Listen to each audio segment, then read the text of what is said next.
All right, y'all. So it's about 11 o'clock, and we'll go ahead and start. Anthony, if I could get you to say a prayer, if you could.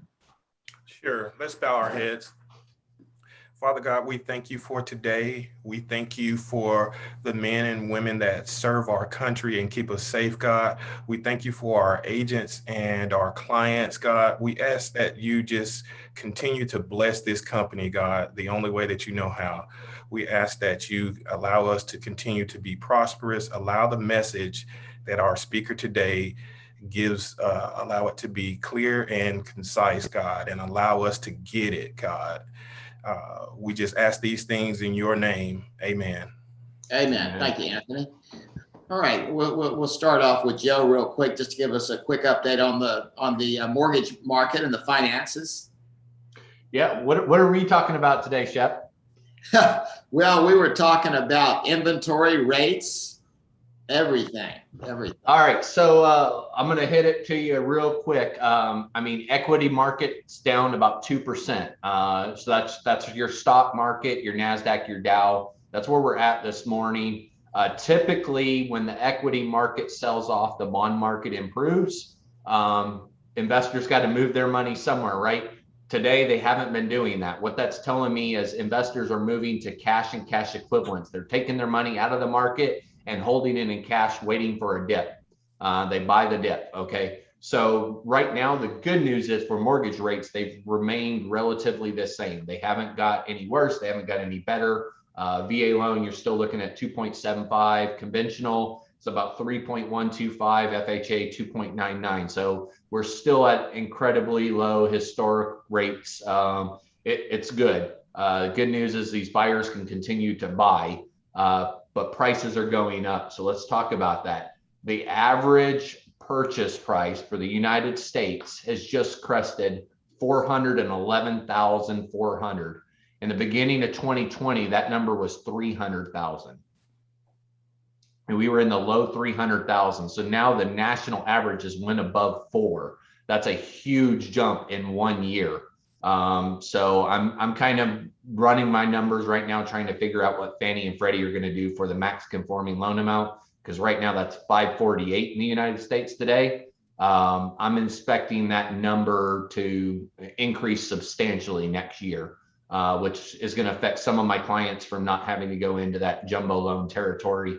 Obviously, you guys don't have as much of a problem in your area as I do in Metro Atlanta, but that is a big deal when that loan amount changes.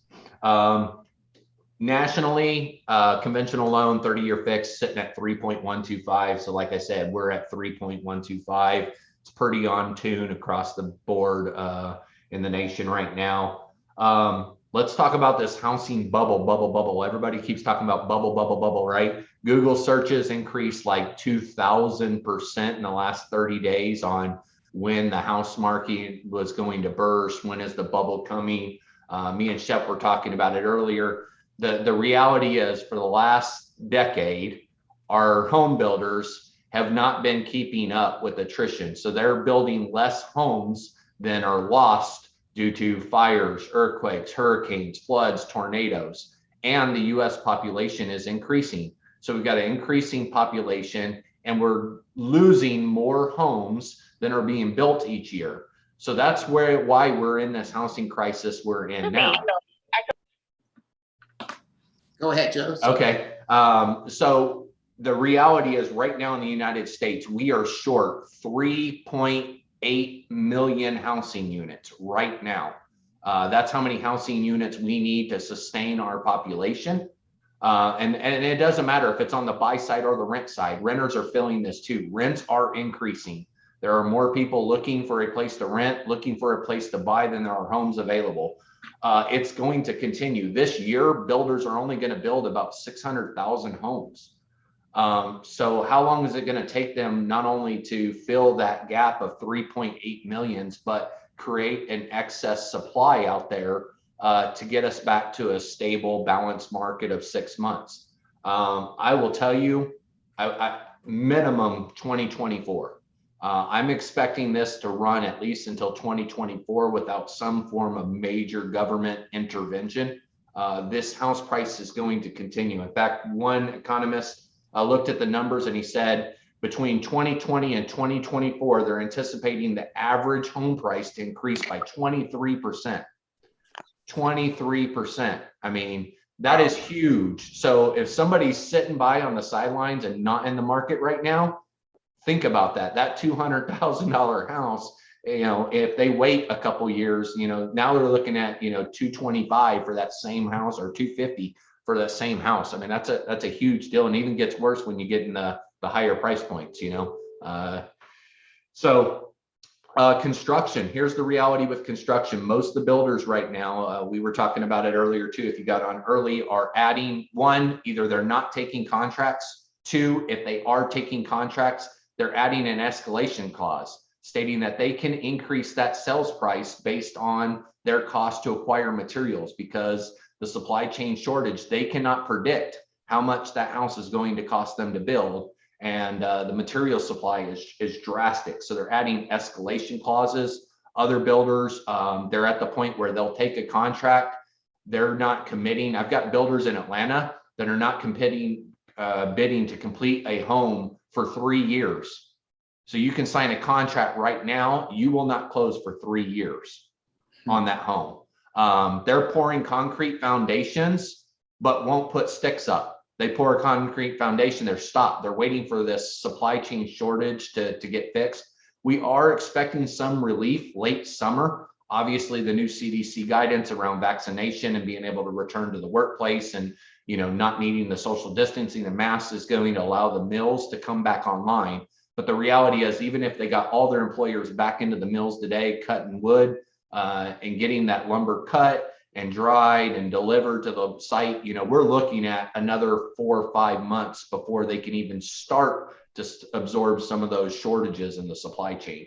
I had I had an agent put a house under contract in April there in Columbus. It was a Greyhawk home, right? It was about $200,000 purchase price.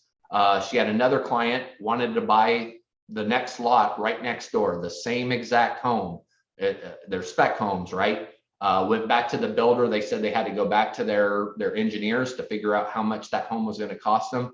So one borrower went under contract for $200,000 on the same home. The house next door, now the builder is saying it's going to cost them, or I wrote it down here, $14,000 more to build the exact same house 30 days later. 30 days cost that buyer $14,000. So timing is urgent. Good news is mortgage applications for purchase are up for the second straight week in a row. And then the one thing that you guys can do, look, I got it. Shep asked me about multiple offers. Every offer is a multiple offer situation right now. That's the way it is. It's not just here. It's not just in Columbus. It's across the nation. You can't compete with a cash deal, or it's really hard to compete with a cash deal. The best thing you can do, and I am convincing every client that comes to me, get a commitment letter. Let's forego the pre-qual. Let's forego the pre-approval. The next best thing to cash is a commitment letter. So what does that mean? The borrower applies with me. I request all their documentation, pay stubs, W-2s, bank statements, driver's license. We do the whole thing. I send that loan in without a property address, a TBD underwrite. Most lenders will not do it. I will. I'll send it in, get the loan fully underwritten, and get that conditional loan approval. Yours same as cash, or as close to there too. Basically, you can write a contract with zero financing contingency. The only thing you have out there, basically the only conditions remaining will be a suitable property with acceptable appraisal and an acceptable title work. So why would a borrower not want to do that? If they're serious in this market, that is the best way to go to get your offer won. And I've been having a lot of luck. I think about 18 purchase contracts this week. Every one of them was a full commitment. It was a full loan commitment, fully underwritten loan, nothing left except for an acceptable property appraisal and title. So make sure you're utilizing those resources. If you're using another lender, talk to them about if they do forward commitments, or we'll do a commitment underwrite. So it does make a difference in competing in this market. Okay, thank you very much. Great information. Shep, may I ask a question? Yes. Lily.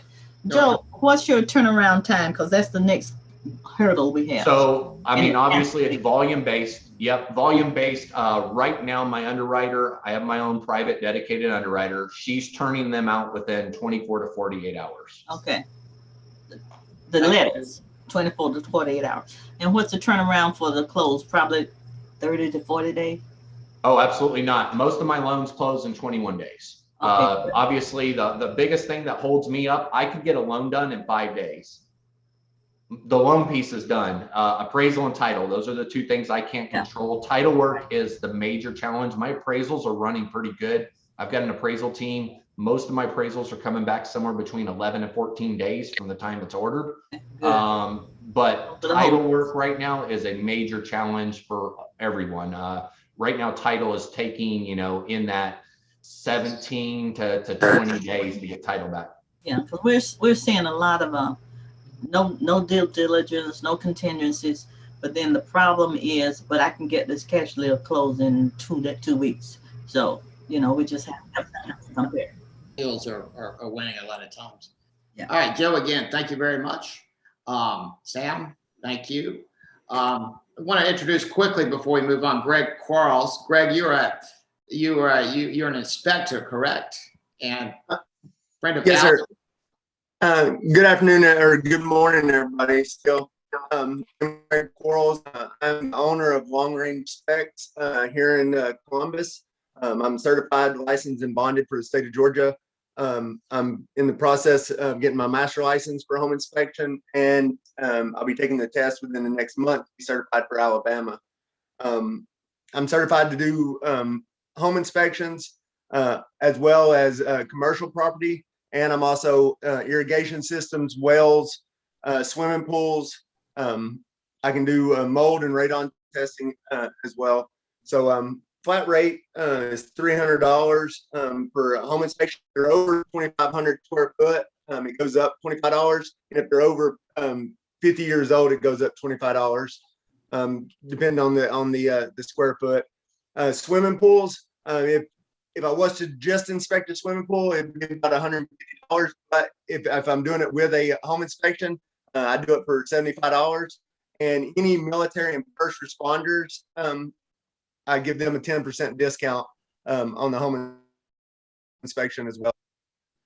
Greg, fantastic. So I know you're a friend of Alex. We're in the military. Make sure that you drop some cards off by the office here, Greg, and we'll get you some business, man. It sounds like you can do a lot of different things, and sometimes that's what we need. All right, sounds good. Yeah, I'll drop by some business cards and some flyers that dictate all the different tasks that I'm able to do for home inspections. Thank you, Greg. Look I forward appreciate to it. seeing you soon. All right, y'all, let's get into our program today. And this leads in pretty well because what Joe was talking about is we're still seeing multiple offers. As long as we're seeing multiple offers, the prices will keep going up. And like Joe said, even if the interest rates go up, as long as we see multiple offers, the prices will keep going up. So what does that mean as an agent? Well, what that means as an agent is you really, really want those listings, right? It's very difficult to be a buyer's agent sometimes when 7 or 8 offers are coming in. So, we always emphasize that, but now more than ever, we emphasize wanting to be a buyer's agent. A seller's agent. Nothing wrong with being a buyer's agent, but you would prefer to be a seller's agent in this market, especially. And so we're going to talk about that. So the topic that we have today is I just listed a property. So the question is, what do I do now? Okay. So this is where, you develop your marketing plan, what you're going to do to get that listing sold. Okay. So I've just got a couple of ideas here. Of course, the key when you're listing a home is communication. The worst thing you can do is just not communicate with the seller. So you want to set up a regular routine of how you contact them. So you want to ask them how they want to be contacted, and how often they want to be contacted. Some people would prefer a phone call, text, email, and how often do you want to be contacted? It could be once a week, could be once every 2 weeks, could be once a month. but also ask them that at the initial meeting, how often they'd like to be contacted. Now, one thing I would recommend on your marketing plan with the listing is a price update at least monthly. Okay, at least monthly. Now, in this market, if it's not under contract within a month, there's something wrong. It's probably overpriced, or the condition is not up to the price. Remember, it's always price and condition. So if it's 30 days on the market, there's an issue there somewhere. But at least in a normal market, we want to at least address price every month. Now, how do you address price? All right. Well, what you want to do is let's just say you have a house that's $250,000. The way you address price is say, okay, what sold in let's just say this 230 to 270 range? What sold the past 30 days? In other words, what's beating us? Somehow these people beat us because they chose their house over ours. Let's take a look and see what it is. So also look and see what went pending in that price range and talk to your seller about that. Also, how about any new actives? Actives are new competition. So if you have a $250,000 house, what went active in the last week or two that we're competing against now? So if you can talk about the market and how we're doing with doing with the market, and if you'll do a good job with that, they'll begin to see, well, the problem is, again, the problem is either price, I'm overpriced, or condition. And I've got it. So you've got to improve one of those two. You've either got to improve the price, or you've got to increase the condition of the home. Okay. All right. So also when you're talking to your seller, always give feedback. And remember, agent feedback is always the best. So look on that lockbox, see who showed it, and ask that agent for feedback. And they'll give you honest feedback that you can share for the seller. And that will help them become more reasonable in the price. Okay. All right. So agent feedback's always better than your feedback, because sometimes they think, oh, we're just trying to get them to lower the price, so we can get a commission faster. That's why I like feedback from other agents. All right, let's talk about how you're going to market a house. Remember, a lot of our marketing these days is free, okay? Which means it's done by the internet. In the old days, we used to have to buy these magazine ads, and they were fairly expensive. But today, because of internet, it's mostly free, okay?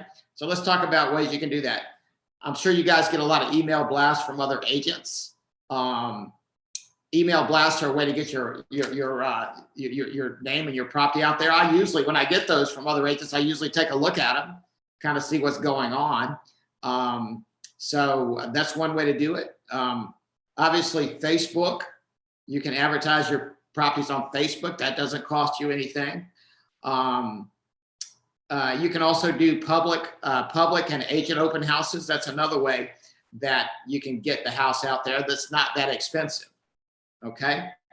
Also, remember, if you get a price reduction, if you can also blast that on email. Again, that doesn't cost you anything.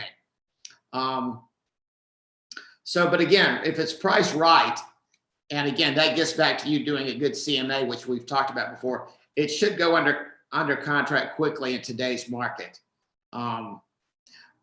Also, remember this is a very good thing about getting listings, is that when you market a listing, okay, you get your message out there, especially on Facebook and places like that. You're also advertising for buyers.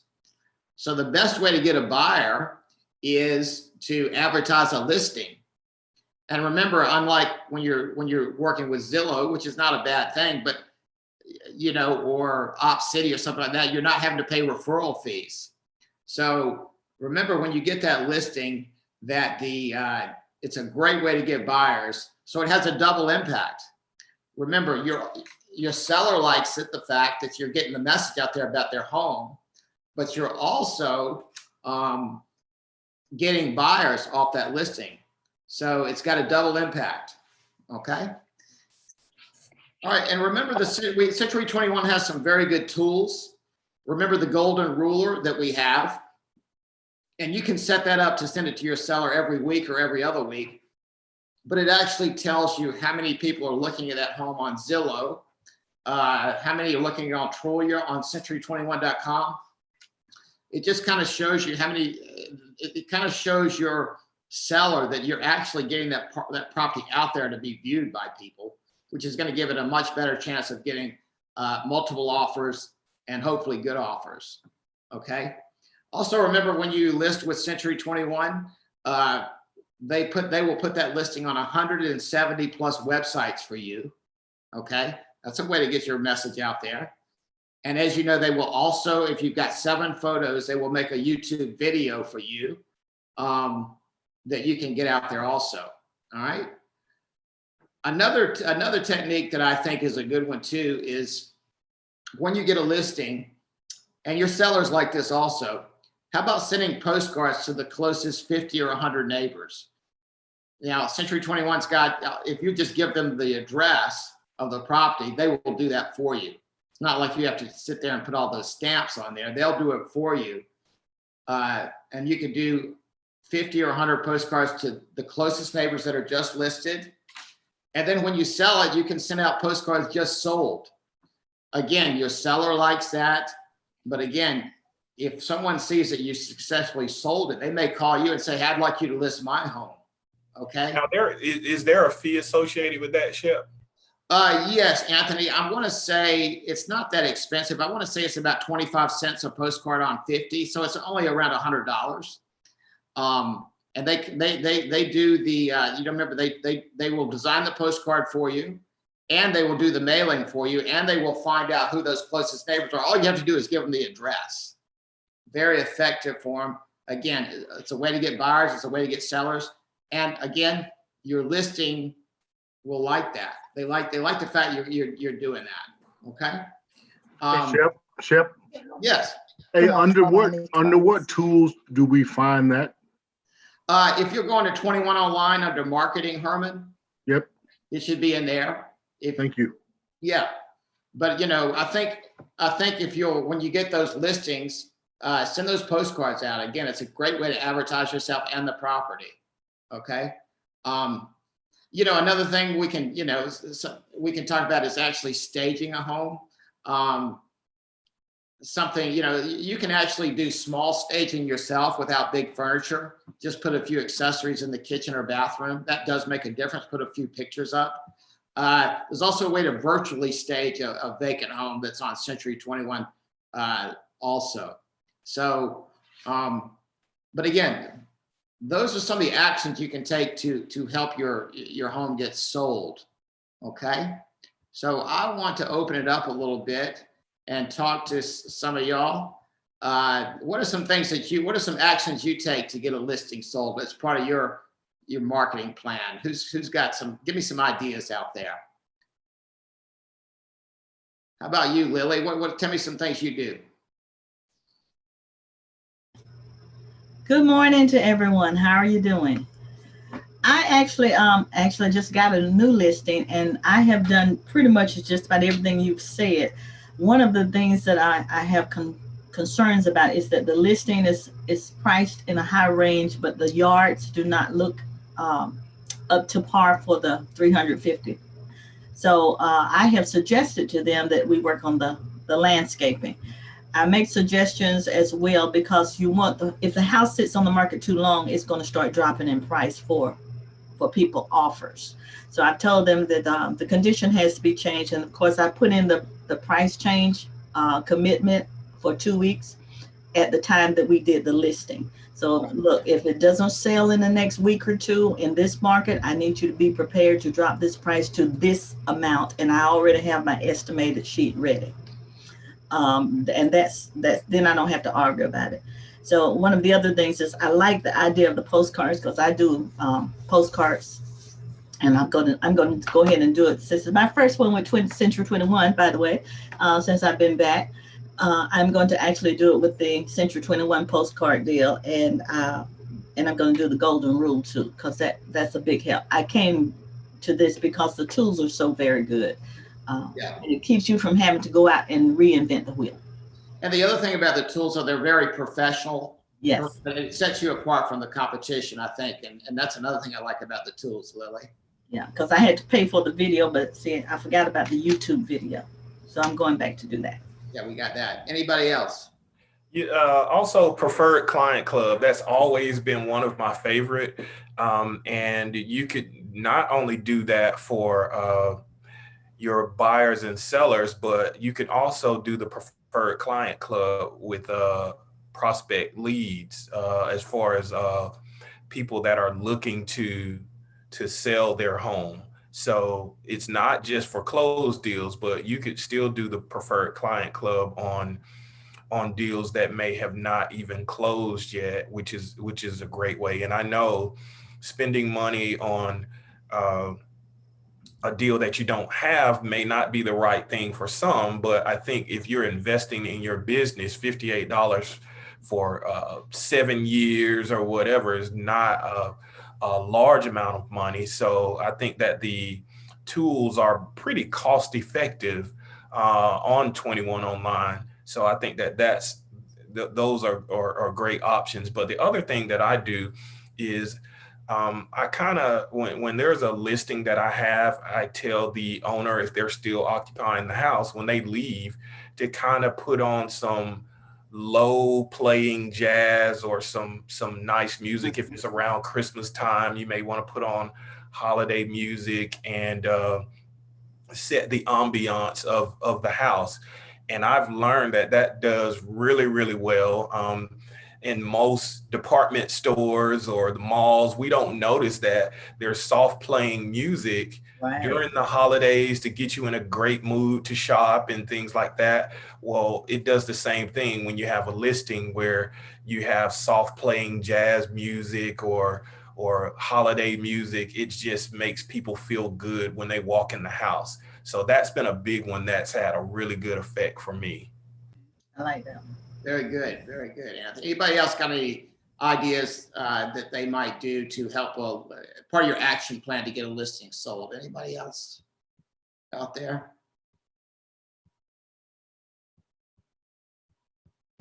Let me add one other thing, because I thought about when he talked about the music.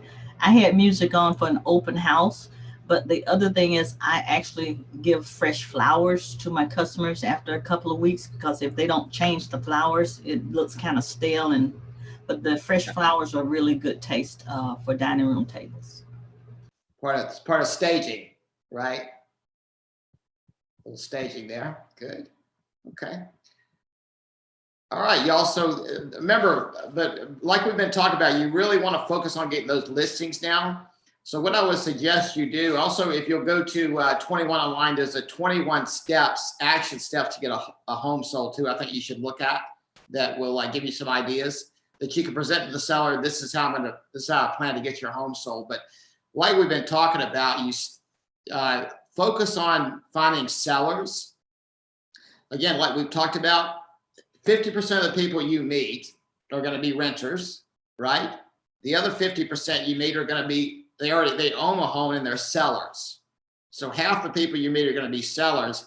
You need to have a good plan in place for those 50% of the people that you meet that are sellers. And you also need to tell them the story, that the fact that the market, like Joe was saying, is up, even in Columbus, 10 to 15% the past year, and going up still. So it's a good time to sell and make some money if you need to or want to. And I think there's a lot of pent up demand now. I think there's a lot of people who've kind of needed to move and now they're ready. And you just got to be talking to those people. Okay. One more thing, Chip. These things pop in my mind. I'm a little older, so I get things slowly. When you're talking to the sellers and you're getting ready to put the things on the market, you have to be direct and truthful. Because one of the things this particular person was happy about was the fact that I would tell them the good and the bad. And I told them up front, now you're going to be overpriced because your condition of the yard is not where I want it to be. So those are the things they have to hear right up front so that they don't get disappointed throughout the process. Just be straight and truthful with them and direct on how you're going to market, and things should run smoothly. That's a good point. Always, every house has pluses and minuses. There's no perfect house. So you need to be truthful and honest about what the benefits, but what the drawbacks may be for a buyer too. And that will help set more reasonable expectation on the price. Good point, Lily. All right. I got a point about condition, Shep. I mean, Yes. as a contractor and been in the business 35 years or so, I see a lot of people come in, like Lily saying, it takes so much to fix up the front yard or landscaping or to paint the house or to take wallpaper down.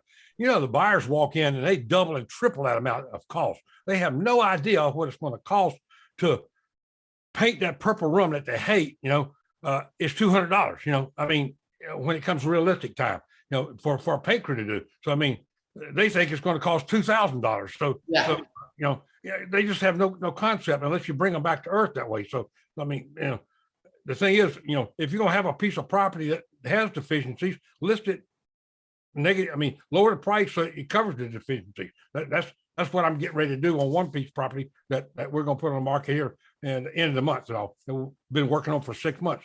But the other thing is that if it's got deficiencies, maybe just point them out or something, or get an estimate for them before you put it on the market. That way you can address the issues, how much it's going to cost to fix them up. Good point, Jim. And my advice is especially if it's painting a wall that's only $200, go ahead and do it before you list it. Or if the yard needs cut, do it before you list it, because remember, your first impression is everything, and you don't even want to put it on the market till it's absolutely ready to sell. That's how you're going to get the highest price and the most offers.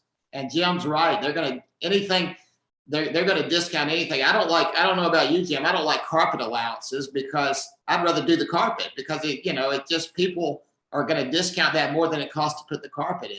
Right. We put in the carpet. That's something you have to do, those things that are going to make it look right, because we didn't do the yard because we know I told them you're going to have to drop the price because of that yard. But I've got that set for my next week. But I would rather go ahead and do that yard before I put on the price on the market. So it was a little expensive. Yeah. Well, that's another point too. If you got a 2,500 square foot house and give a $1,200 carpet allowance, it ain't going to take 2,500 square feet. So you got to be realistic, Right. So, okay. All right. Well, y'all, I thought we had some great ideas today, but again, let's just keep focused on getting those listings, get your sign in the yard. And again, everybody, you need to work on your personal marketing plan. It needs to be somewhat personalized. What you're going to do to get a home sold, put that in your listing package, and that's going to set you apart from the competition. Okay. All right. I think that's it for today. Appreciate everybody tuning in. Hope you guys have a good rest of the week. You too. Bye, everybody. Bye, everybody. Sell some houses. Thank you guys for allowing me to get on your Zoom call. Thank you, Greg. All right. Yes.